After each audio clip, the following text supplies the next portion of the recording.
Yo, what's up guys? Cole Picks today doing a funded sports betting 101, walking through all of it and just explaining it in the simplest form for all of you guys who don't understand why you should be using funded sports betting or why you should be using it really at scale and replacing your regular sports books with funded sports betting.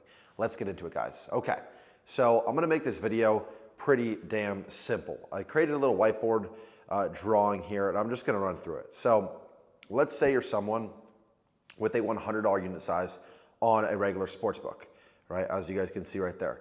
And you gain 20 units for the month. Your profit would be obviously $2,000. 100 times 20, that's $2,000. If you don't know what a unit is, a unit would usually be 1% of your bankroll.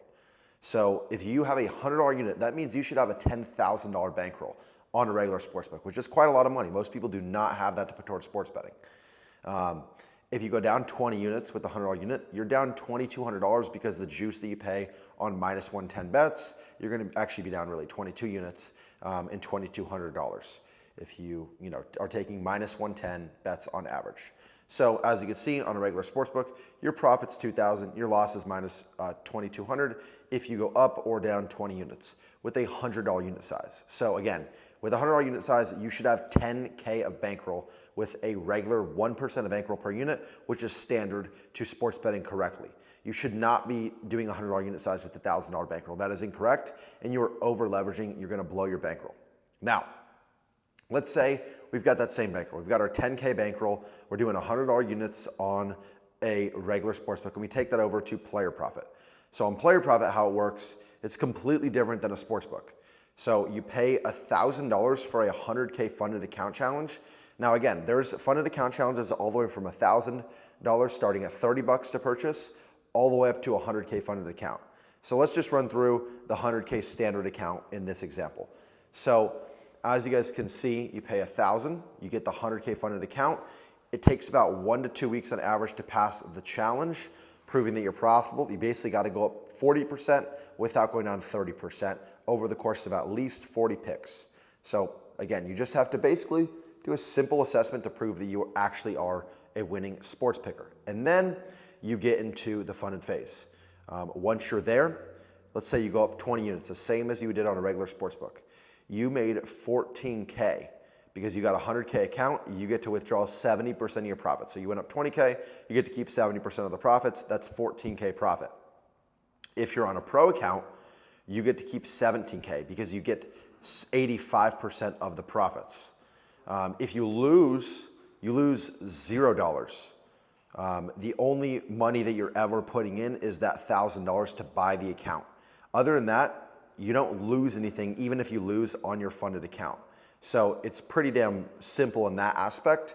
One of the things that you want to really understand is that, again, you do have to pass the challenge. It takes a little bit of time versus on a regular sportsbook, you can bet immediately. But that's outweighed massively by the pros of using funded sports picking, which are having a bigger unit size, bigger profit, and smaller losses. And I'll explain real quick. Bigger unit meaning, right? If you're someone with a $100 unit size on a regular sportsbook, you should have a 10K bankroll.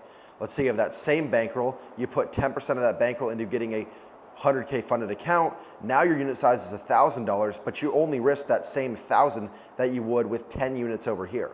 So you're not risking the same. You're gonna risk a lot less on a funded account, and you're gonna have a much bigger unit size. Now you have a $1,000 unit size, but you only risked 1,000. Over here, you just risked, you risked $2,000 you risked $2,200 actually after juice to get to this profit.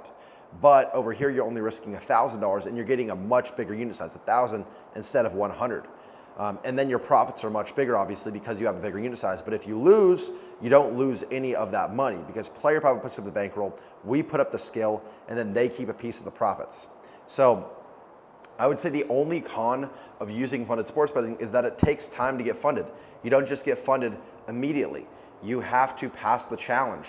But if you can do that and you're a disciplined sports bettor, then it's going to be very, very worth it to use funded sports betting instead of using a regular sports book. That's the walkthrough, guys, and I hope this makes a lot of sense. You guys can use my code COLE to get 10% off any funded account. I will put it down below in the link, and I'll just flip the camera back to me real quick. I'll put it down below in the description of this video, code Cole for 10% off any funded account. And yeah, this is something that us professional sports bettors are using every single day in 2025 and will continue to do in 2026.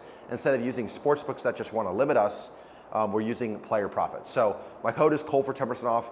I do get a commission on that. You don't have to use my code. I'm not promoting this to you guys because I just want to get commissions from you. I'm promoting it to you guys because it's something that I'm actually using and I want to show you guys how valuable it is for you. So again, you can use my code. I will get a commission. I do really appreciate that. But if you don't want to use my code Cole, that's just fine either way. Let's get after it, guys. We'll see you in the next one. Appreciate you for watching.